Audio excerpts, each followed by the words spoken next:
한 주점에서 주인과 손님 등 8명이 코로나19 확진 판정을 받았습니다. 경주 세무서 직원 4명과 함께 요양원 직원도 1명 포함돼 있어 요양병원 직원과 환자 80여 명에 대해 전수조사하고 있습니다. 미래통합당 공천 결과 포항 북구에는 김정재 후보가, 포항남 울릉에는 김병우 후보가, 경주에는 박병훈 후보가 공천자로 확정됐습니다. 여러분 안녕하십니까? 포항 MBC 뉴스입니다.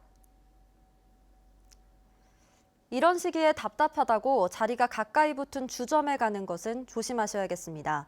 경주의 한 주점에서 주인과 손님 등 8명이 코로나19 확진 판정을 받았습니다. 이 가운데 경주 세무서 직원 4명도 포함돼 있어 세무서도 발칵 뒤집혔습니다. 김철승 기자가 보도합니다. 경주 세무서 입구에 긴급 안내문이 붙었습니다. 당분간 원활한 업무가 어렵고 위생 장갑을 끼고 업무를 보더라도 이해해 달라는 내용입니다. 이곳에서는 4명의 확진 환자가 나왔습니다.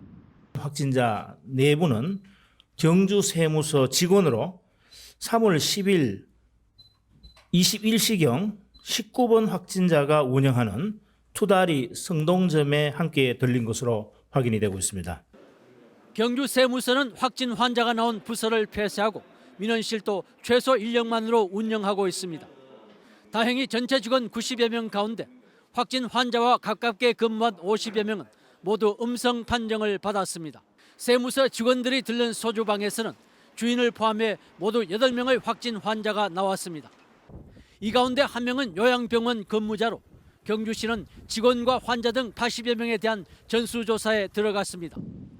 자리를 좁게 배치한 소주방의 특성이 감염자를 양산한 것으로 보입니다. 경주시는 증상이 먼저 드러나긴 했지만 소주방 주인이 손님으로부터 감염됐을 가능성에 대해서도 역학조사를 하고 있습니다. 또 확진 환자들이 동선을 숨기고 있어 대응에 차질이 빚어진다며 어려움을 호소합니다.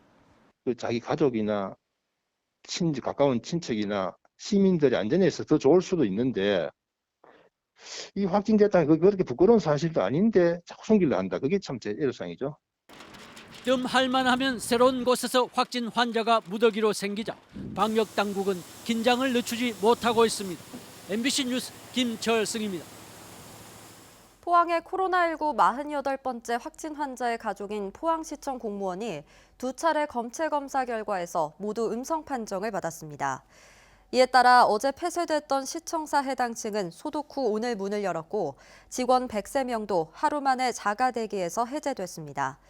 하지만 포항시는 같은 과 직원과 해당 층에서 밀접 접촉한 여직원 등 46명의 검체를 채취했으며 결과는 오늘 중으로 나올 예정입니다. 포항시는 만일의 사태에 대비해 시청사 근무 직원 1,046명에 대해 당분간 3분의 1씩 재택근무를 실시하고 있습니다. 한편 포항시는 포항의료원을 확진 환자 전담병원으로 운영하는 체제를 각급 학교 개학 후 일주일까지는 당분간 유지하기로 했습니다. 코로나19 사태가 길어지면서 경주 지역 중소기업은 물론 지역의 관광업계도 직격탄을 맞고 있습니다. 경주시는 경영안정자금과 긴급 생활비를 지원하고 지방세를 대폭 감면하는 등 대책 마련에 나섰습니다. 임재국 기자가 보도합니다. 본격적인 봄철을 맞았지만 경주 보문단지는 관광객들의 발길이 적습니다.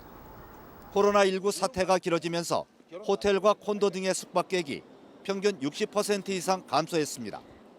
3월은 저희가 예약이 취소가 돼 있어 행사를 진행을 못하고 객실도 임시 휴업 들어가서 영업을 하지를 못하고 4월은 저희가 계속 이렇게 업장을 닫을 수가 없었어. 자동차 부품업체 등 경주 지역 중소기업의 매출은 평균 40% 감소했고 수출도 10% 이상 줄었습니다. 특히 코로나19로 인한 휴업 등으로 소상공인과 취약계층의 고통이 커지고 있습니다. 경주시는 우선 196개 업체에 경영안정자금 등 800억 원을 긴급 지원했습니다. 또 지역 기업에 실질적인 혜택이 될 수 있는 보증 기준을 완화하고 보증 한도를 높이기로 했습니다. 당초 1등급 4등급에서 1등급 8등급으로 보정 기준이 완화가 되었고 또 이 보정 금액도 상향될 수 있도록 지금 계속 건의를 하여서 그렇게 아마 되리라고 생각이 됩니다. 코로나19 장기화로 직접적인 생계가 어려운 취약계층 지원에도 들어갔습니다. 경상북도 추경에 맞춰 경주시는 중위소득 85% 이하 가구를 대상으로 재난 긴급생활비를 지원할 계획입니다.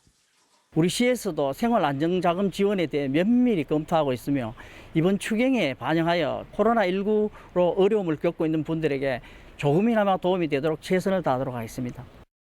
한편 경주시는 올해 전체 시민과 사업자, 법인의 주민세를 전액 면제하고 건축물과 주택에 대한 재산세를 10% 감면합니다.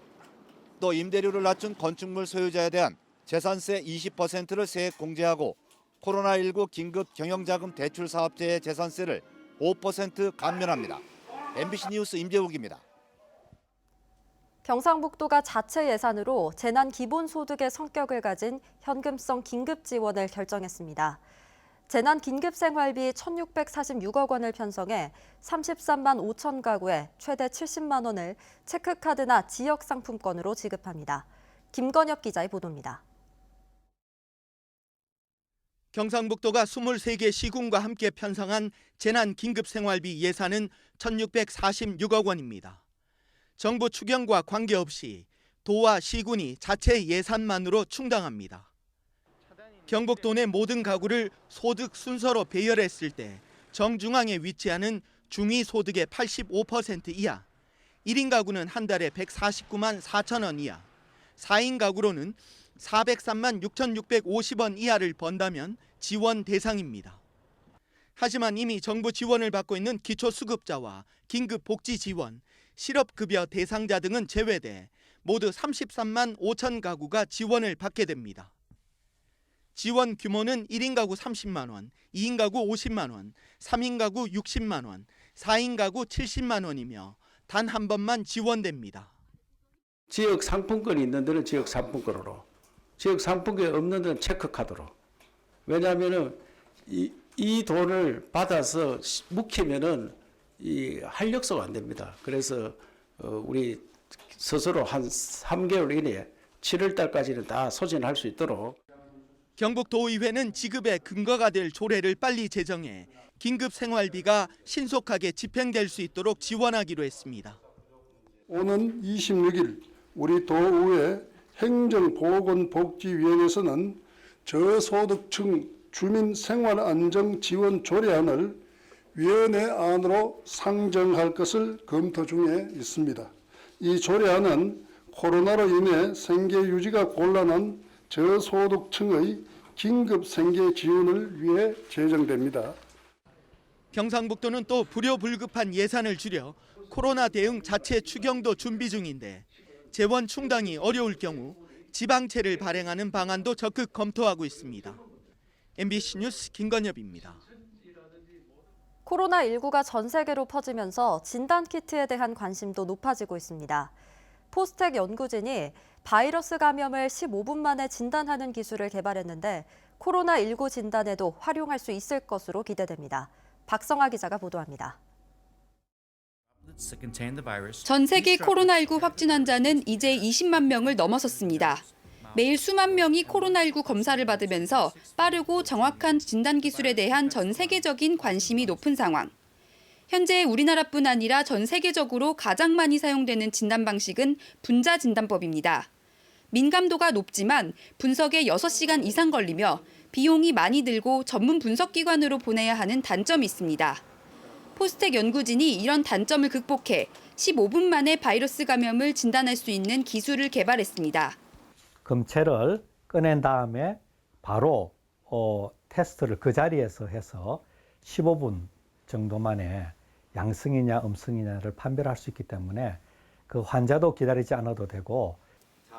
임신 진단 키트와 같은 원리로 진단기에 바이러스에 감염된 건체를 떨어뜨리면 선명한 줄이 나타납니다. 연구진은 바이러스 고유의 단백질과 결합하는 핵산 물질을 찾아내는 기술을 개발했는데 올해 내로 상용화가 가능할 것으로 기대하고 있습니다. 또 코로나19와 맞는 핵산 물질을 찾아낼 경우 치료제로도 개발할 수 있다고 밝혔습니다. 코로나19 바이러스에 결합을 해서 이 바이러스가 세포 속으로 들어가는 것을 못하게 함으로써 결국은 바이러스 증식을 막게 됩니다. 따라서 이 바이러스에 대한 치료제로 사용할 수 있는 것입니다. 이번 연구 결과는 저널 오브 바이오 메디컬 나노테크놀로지와 영국 왕립화학회지에 게재됐습니다. 오랜 시간과 많은 비용이 드는 현재의 코로나19 검진 방식이 이번 연구를 통해 획기적으로 개선될지 관심이 모아지고 있습니다. MBC 뉴스 박성아입니다. 울릉군 비상대책위원회 공동대표인 정성환 울릉군의회 의장은 선플라워호 대체선 문제와 관련해 울릉군이 비대위 활동을 방해하고 있다며 반발하고 나섰습니다. 정 의장은 비대위가 대체선으로 엘도라도호 투입 반대 운동을 펼치자 울릉군이 일단 대체선을 투입시킨 뒤 대안을 모색하자며 사회단체들에게 현수막을 내걸지 말 것을 요구했다고 주장했습니다. 비대위는 당초 오늘로 예정된 청와대 항의 방문 일정이 연기됨에 따라 포항 죽도시장 앞에서 피켓 시위를 벌였고 내일은 포항 지방해양수산청 앞에서 항의 집회를 열 예정입니다. 미래통합당 공천관리위원회는 포항 두 곳과 경주 지역구 공천자를 확정했습니다. 포항 북구는 김정재 74.1점, 강훈 37.9점으로 김정재 현 의원의 공천이 확정됐고 신인끼리 맞붙은 포항남 울릉은 김병욱 62.6점, 문충은 54.4점으로 김병욱 후보가 공천자로 정해졌습니다. 경주는 박병훈 57.3점, 김원길 42.7점으로 박병훈 후보가 공천장을 받았습니다. 한편 영덕과 울진 선거구는 공천자 발표가 미뤄지고 있습니다. 더불어민주당이 험지 중에 험지로 꼽는 대구와 경북 전 지역구에 후보를 냈습니다. 17대 총선 이후 16년 만인데요. 보수정당이 공천 파동으로 분열되고 있는 상황에서 어떤 결과로 이어질지 관심입니다. 조재한 기자가 보도합니다. 더불어민주당이 대구 12개 지역구 후보를 모두 확정했습니다. 중남구에는 이재영, 동구갑 서재현, 동구을 이승천, 서구에 윤선진 후보를 공천했습니다. 북구갑에는 이현태, 북구을 홍일학, 수성구갑 김부겸, 수성구을 이상식 후보를 냈습니다. 달서구갑에는 권태흥, 달서구을 허소, 달서구병 김대진, 달성군에는 박형용 후보가 나섭니다. 경북에서는 포항 남울릉의 허대만, 포항 북구 오중기, 경주 정다은, 김천 배영의 후보로 정했습니다. 고령 성주 7곡의 장세호, 영천 청도 정우동, 경산 전상헌, 안동 예천 이삼걸 후보가 공천을 받았습니다. 구미갑 김철호, 구미을 김현권, 상주문경 정용훈, 군위의성 청송 영덕에는 강부송 후보가 나섭니다. 영주 영양 봉화 울진에는 경선을 거쳐 황재선, 송성일 두 후보 중 한 명을 정합니다. 미래통합당 공천 파동으로 현역 의원을 비롯해 보수진영 출신 인사들의 무소속 출마가 잇따르면서 선거가 다자대결 구도로 바뀌고 있습니다. 다양성이 좀 확보되고 있는 것 같고, 그런데 그게 이제 선거 결과로 이어질지는 모르는데 무소속이 많이 나오니까 결과적으로는 구도가 민주당한테 유리하게 진행이 되고 있는 것 같아요. 4년 전 20대 총선에서 민주당은 대구 경북 25개 지역구 가운데 13명의 후보밖에 내지 못했습니다. 민주당은 열린 우리당 시절 전 지역구에 후보를 낸 뒤 16년 만에 다시 전 지역구에 후보를 내며 전국 정당으로서 위상 강화를 노리고 있습니다. MBC 뉴스 조재한입니다. 오중기 더불어민주당 포항 북구 국회의원 후보가 3,000명이 참여하는 시민선거대책위원회를 꾸렸습니다. 포항재건 삼천시민선대위는 권역별 4개의 선대위와 9개의 재건소위원회로 구성됐으며 시민을 중심으로 포항 재건 방안을 찾아 나섭니다. 해경은 포획이 금지된 돌고래 10여 마리를 불법 포획한 혐의로 어선 선장과 선원들을 수사하고 있습니다. 또 포획된 돌고래를 수협 냉동창고에 보관했는데 불법 유통이 어떻게 수협 시설을 통해 버젓이 이루어질 수 있었는지도 의문입니다. 박상환 기자가 보도합니다. 지난해 12월 경주시 간포 앞바다에 나타난 수천여 마리의 돌고래떼. 먹잇감이 풍부해 간포와 구룡포 연안에 돌고래가 몰리고 있는데 돌고래는 보관, 유통, 판매가 금지된 멸종 위기 보호종입니다. 그런데 지난 6일 경주시 수협이 불법 포획된 돌고래 10여 마리, 2톤가량을 간포항에 있는 수협 냉동창고에 보관했다 출고한 사실이 드러났습니다. 불법 포획 첩보를 입수한 해경은 냉동창고와 인근 지역 CCTV를 확보해 수사에 착수했습니다. 해경에 따르면 82톤급 어선선장 장모 씨 등 6명은 돌고래 10여 마리를 불법 포획해 수협 냉동창고에 보관했다가 유통책을 통해 판매한 혐의를 받고 있습니다. 특히 해경은 이들이 어떻게 공공기관인 경주시 수협 냉동창고에 돌고래를 버젓이 보관하고 불법 유통할 수 있었는지 주목하고 있습니다. 수사가 진행 중인 것은 맞습니다. 그렇지만 지금 현재 수사 중인 사항으로 더 이상 자세한 내용은 알려드리기가 좀 어려운 상황입니다. 지난 2년간 경북 동해안 연안에서 혼액된 고래는 총 600여 마리, 이 중 돌고래가 500여 마리로 동해 앞바다에 빈번히 출현하고 포획하기 쉽기 때문에 불법 포획 사범들의 먹잇감이 되고 있습니다. 해경은 날로 교묘한 수법으로 불법 포획이 이루어지고 있다며 항공기와 경비함정을 동원해 적발뿐만 아니라 증거 확보에도 힘을 쏟을 방침입니다. MBC 뉴스 박상환입니다. 오늘 낮 2시 12분쯤 포항시 남구 오천읍의 한 마트에서 불이 나 30여 분 만에 꺼졌습니다. 다행히 인명피해는 없었지만 마트 건물 전체와 보관 중인 물품이 타 소방서 추산 3억여 원의 재산 피해가 발생했습니다. 소방당국은 마트 뒤편에서 불이 시작됐다는 목격자들의 진술을 토대로 정확한 화재 원인을 조사하고 있습니다. 영덕군의회는 오늘 하루 임시회를 열고 11개의 각종 안건을 처리했습니다.